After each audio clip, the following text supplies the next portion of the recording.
Welcome to Energy Stew. This is Peter Roth, your host. And I'd like to ask you, do you know your soul frequency? Or frequencies? Your vibe? Do you live with your vibe? Do you use your vibe? Well, we're going to find out how to use it even better with the author of a book called The Soul Frequency. And it's a wonderful book. It has so much support in there for our vibes, our frequencies. And so we're going to talk with the author, Shanna Lee. Shanna, welcome to Energy Stew. Thank you. I'm happy to be here. I'm so glad to talk with you about this because we all need to do a better job of respecting vibes. You know, there's so much in life that are kind of reactions to things, conditionings to life in ways that we're not sensing our vibe. We're just kind of responding to others. Maybe parents. Yes. And whoever is substituted for them afterwards. So this is a path that you've been on of self-discovery, that you've learned. And your book is so full of the mechanics of following this vibe and looking and exploring. It's one of the things I like so much about your book, is that you explore so many different ways to examine this in our lives, in our work, in our relationships, all kinds of health, all kinds of things that we can be better at. So it's nice to have a guide to do that. And so you really support that. The book is, full of ways that we can question ourselves and get it, because you've created the base of why we can get it, how we can get it, and what works and what doesn't work, because we can sense it, right? Yeah. Like you described, this has been a lifelong journey of unfolding. And I talk and share in the book a lot about my own personal journey and my discovery process, because it is a discovery process, I believe, of reconnecting to our soul frequency, which to me is like our energetic fingerprint. So we all have different fingerprints that identify us. And for me, this is the truly who we are is energy before we're cells and molecules and we inhabit this body in this lifetime. Mm-hmm. And that energy is really powerful. And we aren't taught, there's no curriculum or school where we're taught as children how to stay connected to the energy that we are. When we're born, we're often very connected to that. And then for a lot of reasons, which I talk about in the book, we get socialized out of that. And we start following, other people's belief systems and guidance and things like that. And we, a lot of times arrive at our 20s or our 30s or 40s, 50s, into the middle of our life going, is this my life? Is this the life I feel true to? Is this the life I really want to be leading? A lot of the things that we struggle with in life, I feel on an energetic level, are disturbances in the truth of our soul frequency. So when we're going against our own grain, when we're not living who we really are in the world, it causes disturbances in this energy. And of course, we're not often walking around saying, I have a disturbance in my energy system. We don't register it as that. But I think we need to start registering it as that. And so in the book, I just am really taking people deeper into understanding the core of who they are as energy, and how, and all, like you said, all the different ways we can look at it and explore it in our own life. Because when we get to understanding our soul frequency, it becomes very powerful in how we move through the world and what we're able to create in the world. Right. And one discernment that I see from your book is how to experience this vibe rather than think it. It's not intellectual, but we have to apply intellect after we get it. Yeah, it's funny that you say that. I have a program called the Soul Frequency Experience where I really take people through an experiential process of feeling their energy. And it's very funny because most people say I can feel when their energy locks in and they can align with their soul frequency. It's like a light bulb comes on.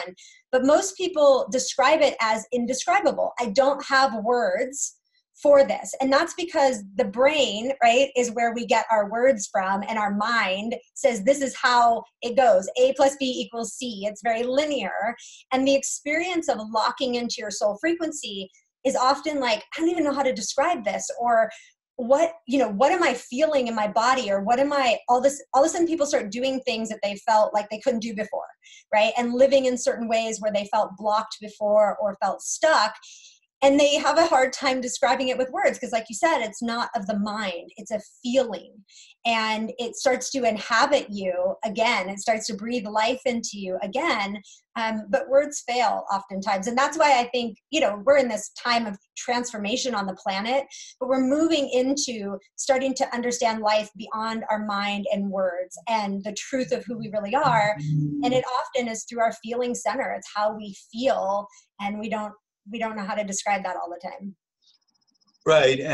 And what I also want to talk about with you is what happens when you're in alignment with your frequency in ways that are unexplainable. Mm-hmm. In other words, the response to life. The two biggest things that have happened in my life were two times when I decided I was okay, even though I was unhappy, and everything was going to be all right anyway. And first time was within a day or two, second time was within minutes, my life changed. Mm. Opportunities came my way that I never planned on, expected, had no idea they were in the works. And life showed up, and I'm still living with those changes. And one was almost 40 years ago, and the other was more than that. It was 43 years ago. So that's a long time to be blessed with a shifting consciousness of climbing into a new vibe of everything being okay, and I'm okay, and I'll be happy with whatever I get, but my goal is to maintain being happy. I love that, and you make a great point, because I look at it almost as a technology of truth that we are moving into, and that I feel really compelled to share about as much as possible, which is this ability to, I call it change your orbit, like change the frequency that you're in. I believe that, we have approached change and transformation in our personal lives from the mind, and from this place of, oh, I have to work hard to change. And I see it from an energetic standpoint, which is when you align your energy, when you connect with your soul frequency, and you literally move into a different frequency and orbit, everything you see around you in your life changes as well, right? So you'll have people sometimes just kind of leave your life, and it's not dramatic. It's oftentimes more like, oh, I just don't feel as close to them anymore. You'll have new people that are supportive on your mission step into your life without you even trying. But that's the point, I think, is that this isn't about trying. This is about being. Yes. And there's so much to that it's surrendering the trying, and the being aligns us with the whole universe. And so things can happen. Life can come to us in ways that it couldn't before, because we were really, in a sense, blocking it by being too linear. Yes. And I say that all the time. Like I said, I see things knocking on people's doors, like it's right outside of their consciousness or their periphery. And we have these blocks where we don't invite it in. And it's just these subtle shifts that open the door to what has been right there for you for a long time. Yeah, but you also help people move things out of the way that weren't Yes, working. absolutely. Absolutely. Absolutely. I always say, I really look at the process. I've worked with hundreds of people one-on-one, and even more in groups at this point. And so I have a really good vantage point on transformation, along with my own personal, very big transformation. And what's interesting is, I look at it as a massive two-step process of deconstructing what is not in truth, right? And moving those things out of your life and energy system, and then really discovering and awakening what is in truth. So there's 4 steps in the book, and the first 2 are about, kind of the deconstructing process, and the last 2 are really about bringing in what is true and letting that rise to the surface and being able to live a life in alignment with that. Right, and a lot of times we don't realize what's not true because we're kind of stuck in it. It's just what we've always done or what we've always thought, and it hasn't worked for us. So we need to identify those things.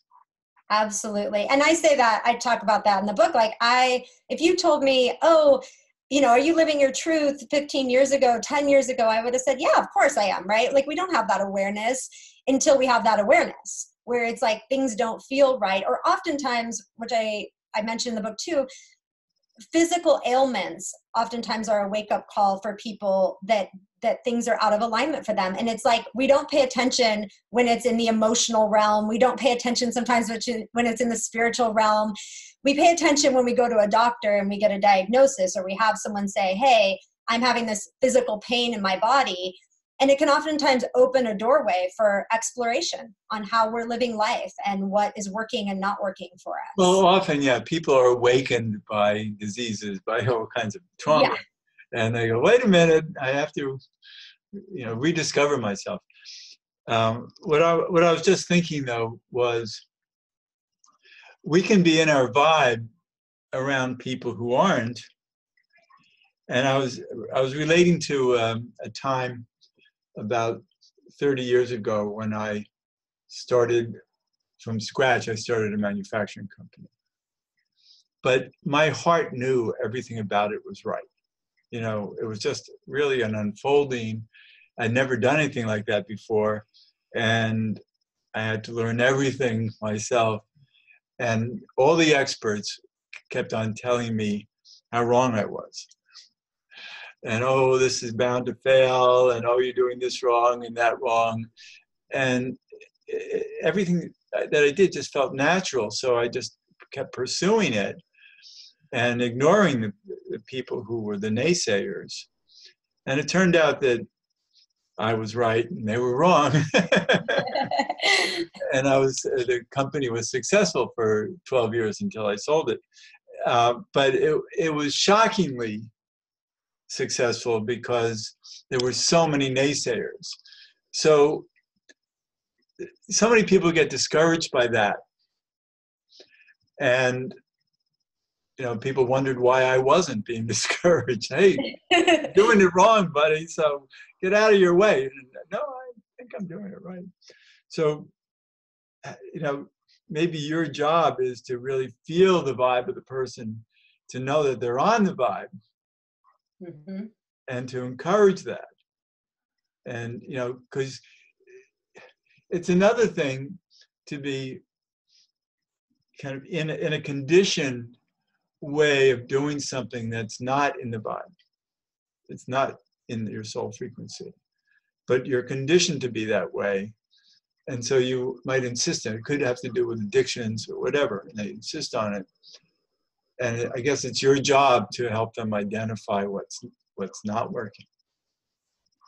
Yeah, and all of the things like you bring up addictions or, struggles with things like that are really just an indicator that we are not fully connected to our soul frequency and there's disturbances in the field.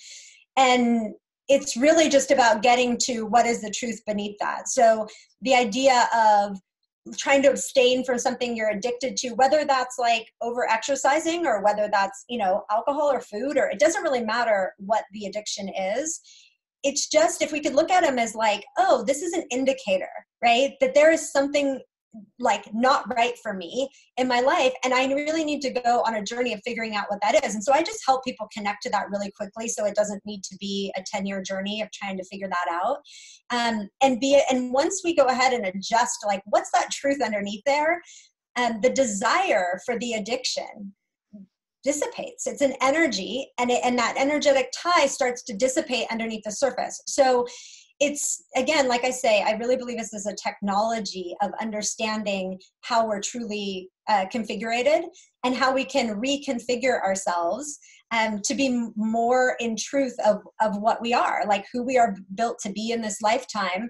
And it's not as difficult, or as doesn't take as long as we tend to think transformation does, or changes do. You know, sometimes people will say like, well, I can't do anything different. This is just the way that I am.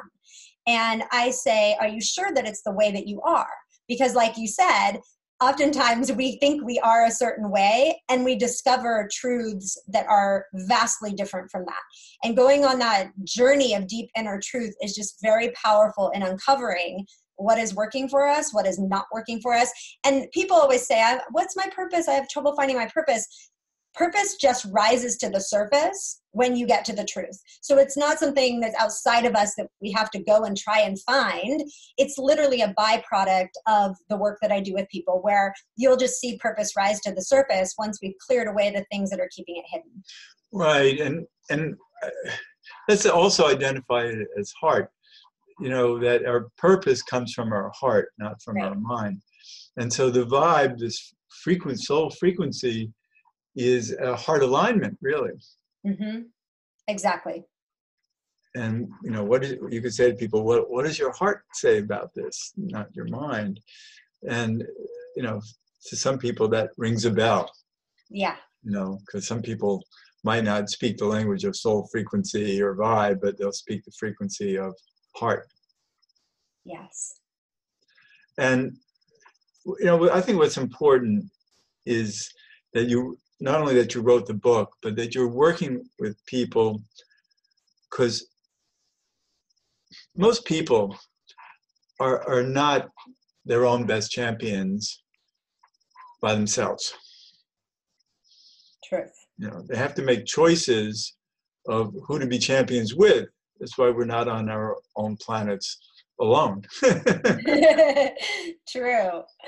So the good part of this is that, you know, you do also work with people, and it's the conditioning of good ideas and alignment and questions that people might not be asking themselves, even though they understand why you're asking and what their goal is.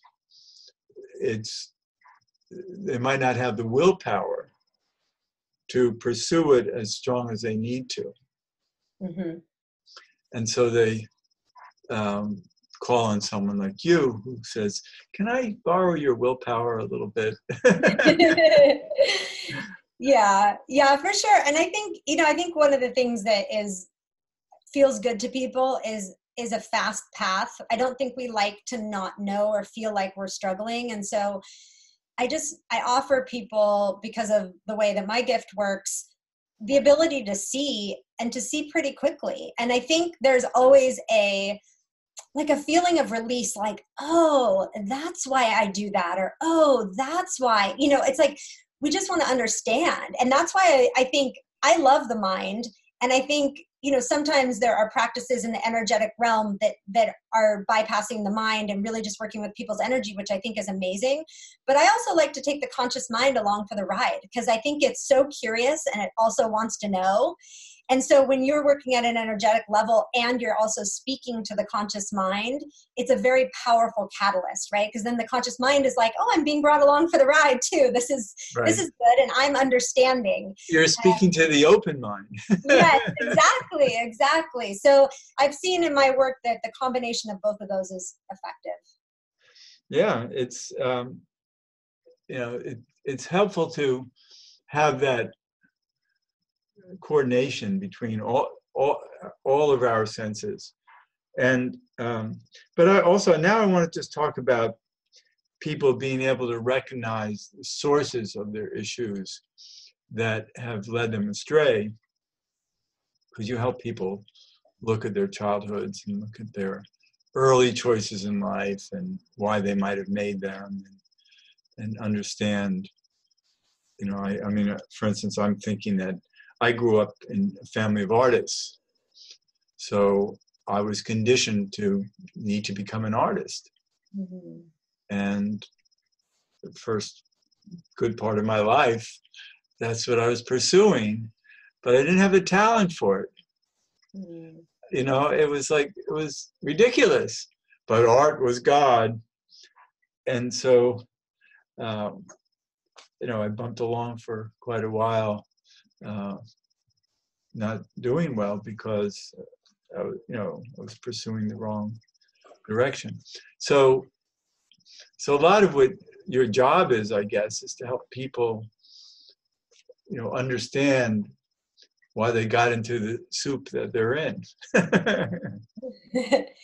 Yeah, and know how to get out of it, right? I mean, if we're in pain in our life, be it physical, emotional, mental, spiritual, it's touching every area of our life. Even if it looks like it's just showing up in one area, that's by energy. And when we talk about energy, it touches all things. And so the fascinating thing is that it's all interconnected. And so let's say somebody comes to me and they want to talk about something emotional that they've been through, it's going to touch all the areas. It's going to touch their childhood. It's going to go into their career and how they show up in their career. It's going to go into their relationships. I mean, we are not mutually exclusive pods of these different aspects of self. And so when you start seeing the impact of not being connected to your soul frequency, and you start seeing the areas that maybe you weren't even aware of, and how one thing in one area is impacting all the other areas, you understand how valuable and important it is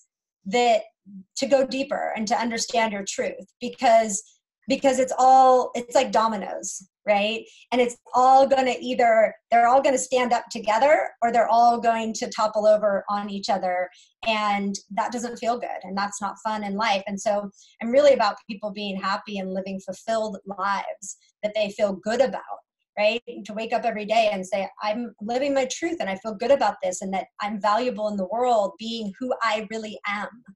That is, to me, the best feeling you can possibly have. And it only reverberates out from there to impact other people's lives and connect with other people. Right. You learn to live with a particular frequency that you feel good in, and you know when you're not good in it. Yes, exactly. And awareness is key. Right. But sometimes what's also good is to experience not being good. Yep. To know what choices you're being offered that don't work. Yes. It's as much of a gift to be in a state of feeling like things are coming apart or a breakdown is happening. And that the more you raise your frequency, the more you connect, the more you will go through these transformational stages, right? I mean, you will move fast, right, through different transformations, and you'll have this feeling of old things coming apart and new things being recreated. So we wouldn't want to take away that journey. It's a beautiful journey. We just maybe want to understand the signposts along the way and what it looks like, and what's really going on underneath the surface. Because I think when we understand, it feels like, oh, I've got this, I can do this. And when we don't understand, it can feel like we're lost, or we don't know what's going on in our life, or why is this happening? And we get really caught up in the emotion of trying to figure it out, instead of going, oh, here's why I'm in the process, right? And then we can feel empowered by it. Right. And I think one thing that is probably a big deal with your clients is relationships, and those that don't work. And most people have plenty of those. Yeah. And what do you do about them? And because there's always a lot of fear in giving up relationships that don't work, because you don't know if you'll have new ones that do work. Yep. And I call it mind the gap in the book. We're all terrified of what I call the gap, which is if I release something from my life, am I going to get lost in the abyss, right? If I release old relationships, is there going to be nobody in my life and I'm going to be alone, just swimming in the sea of aloneness? This is our fear, right? We're afraid of that gap between the old and the new.